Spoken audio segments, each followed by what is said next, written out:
canción. Y todo eso resignifica lo que se está diciendo. ¿No es cierto? No es lo mismo que un personaje diga te amo en un velorio, que lo diga en un casamiento, que lo diga con un delantal manchado con sangre, que lo diga gritando, que lo diga susurrando, ¿no? Y eso nos permite, además, trabajar otra característica del diálogo muy interesante, en lo audiovisual sobre todo, que es que el diálogo no solo dice, sino que también sugiere. No hay cosas que no dice, pero está diciendo. Y eso cobra para mí casi que un matiz político-ideológico, porque presupone que yo, que estoy escribiendo una obra, entiendo que del otro lado hay un sujeto que va a completar el mensaje que yo estoy dando. Y eso, por lo menos para mí, en la producción artística es fundamental. Entender que del otro lado hay un otro que interpreta lo que digo, que carga de sentido, que yo le puedo dar todas estas herramientas, pero que el que termina dándole sentido a lo que yo estoy produciendo es el otro que interpreta. Entonces, cuando yo más me animo a jugar con estas cosas, del otro lado se agradece más. Cuanto más agradecemos diálogos en los que encontramos esos huecos, esas grietas por donde entender, por donde expandir el universo de la obra, que la obviedad, que el clausurado de la televisión que te dice voy a agarrar el vaso, y agarra el vaso y decís, ¿para qué lo decís si no estás aportando nada? O sí, o por ahí es un personaje que dice todas las cosas que va a hacer. Y entonces esa es una característica de la que como autor me tengo que hacer cargo. Porque esa es la otra cara, ¿no? Digo, ya no es tan gratuito escribir diálogos entonces. Entonces, casi que hago política a través de lo que está diciendo mi personaje, ¿no? Y ahí es donde este deseo de arte de la escritura a mí se me vuelve además un sentido de vida. ¿Entendés? Porque yo puedo contarme y puedo contar a través de la voz de otro, que el otro además va a interpretar de otra manera, y la red se complejiza muchísimo más. Y eso a mí me parece como muy alucinante, de algo que parece tan simple como una conversación, porque así arrancamos, ¿no? Y en ese sentido traje un ejemplo, que no es audiovisual, si me permitís, pero que me pareció que estaba bueno, que es, ¿vieron la gente anda diciendo este fenómeno de un tiempo en Facebook? Sí, la gente anda diciendo. ¿Lo conocen todos? Sí. ¿Sí? ¿No? También está un boludo que lo contó. También. Pero bueno. Y las situaciones de las distintas, como la gente anda diciendo en la Facultad de Medicina, la gente anda diciendo, creo que hay una en la Facultad de Cine. Como una cosa del pueblo, del imaginario social. Claro, y lo que hacen, Moni, es un grupo de personas que lo que empezó a hacer es tomar nota de diálogos que escuchaba de la gente y que le parecían como significativos, graciosos, cargados de sentido, de distintas cosas. Y lo subía a internet, armaban como unas plaquitas. Entonces, nada, esto, digo, como traje esto porque es un ejemplo como muy chiquito, un par de diálogos que dan cuenta de todo esto que estamos hablando, ¿no? El primero dice un personaje. Entonces, ¿qué hacemos? ¿Comemos en la casa o vamos afuera? Sí, le responde el otro. Sí que sí, que tenés razón. ¿No? Y es una mujer y un hombre de unos 35 años en el shopping. ¿Qué nos cuenta este diálogo, además de que no saben dónde van a comer? Que no hay complicación entre ellos. Que no hay comunicación entre ellos. ¿Qué más? Que no la estaba escuchando.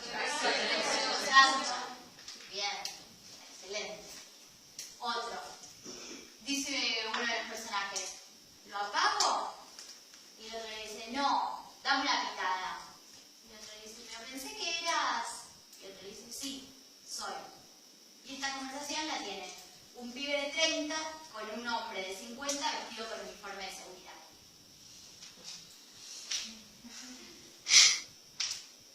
¿Sí? Acá, ¿por qué cobra valor el diálogo? ¿Qué es lo que cobra valor del diálogo? Sobre todo cuando decís los personajes. Bien.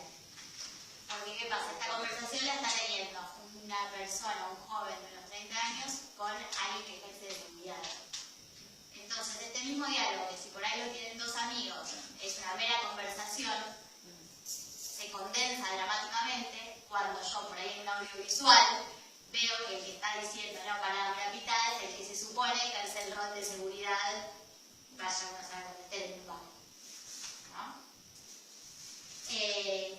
Y el último, que tiene que ver con esto que hablábamos de caracterizar por forma y por contenido del diálogo, es un diálogo de un hombre que dice: tengo 87, mi mujer 87, es lo mismo, si Dios quiere cumplimos 62 de casados, soy de Vélez, no me falta nada.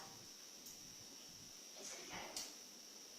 Entonces, en este diálogo yo tengo, por un lado, él se autodefine con algunas características que se ve que para él son importantes.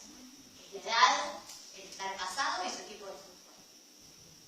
Que esas eran las cosas que una persona usa para definirse a sí misma, ya cuenta de un personaje. La forma en la que lo encadena, también. Y cuando él remata diciendo que no le falta nada, bueno, ahí sale un montón de interrogantes, a ver qué pasa con este hombre. Si eso de verdad lo completa, por qué eso lo completa, ¿no? ¿Qué sucedió antes que dispara también?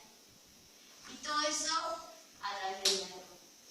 Entonces, nada, un poco eso, como la invitación de esto que cuento y esta charla, es a creer un poco más en los diálogos, que a veces además en el quehacer de los guionistas, en el oficio, muchas veces, digamos, hay de hecho un oficio que es ser dialoguista. Sí. Entonces, a uno le mandan la escaleta, que es la estructura, digamos, escrita en narrativa de lo que va a pasar en la escena, y uno solamente piensa, uno tiene que dialogar.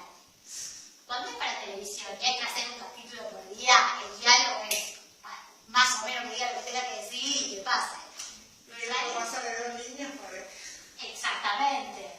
Pero en realidad pasan un montón de cosas y cuando no nos hacemos cargo pasan igual, solamente que las desperdiciamos. Digamos, estamos desperdiciando lugares de discurso, lugares de construcción dramática.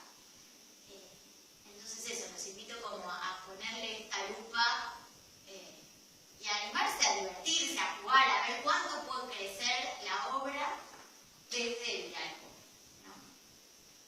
Un poco eso era mi propuesta. Bueno, no sé si alguno quiere hacer alguna pregunta, compartir algo, alguna experiencia, algo que les haya pasado cuando tuvieron que dialogar. pensaba lo interesante que es darle voz a cada personaje completamente distinta. No sea esto que en un momento dijiste, no pueden hablar todas de la misma manera. Y eso es la sutileza de que vos le estás dando voz a varias personas y a varios personajes y que cada uno tiene que tener su característica específica.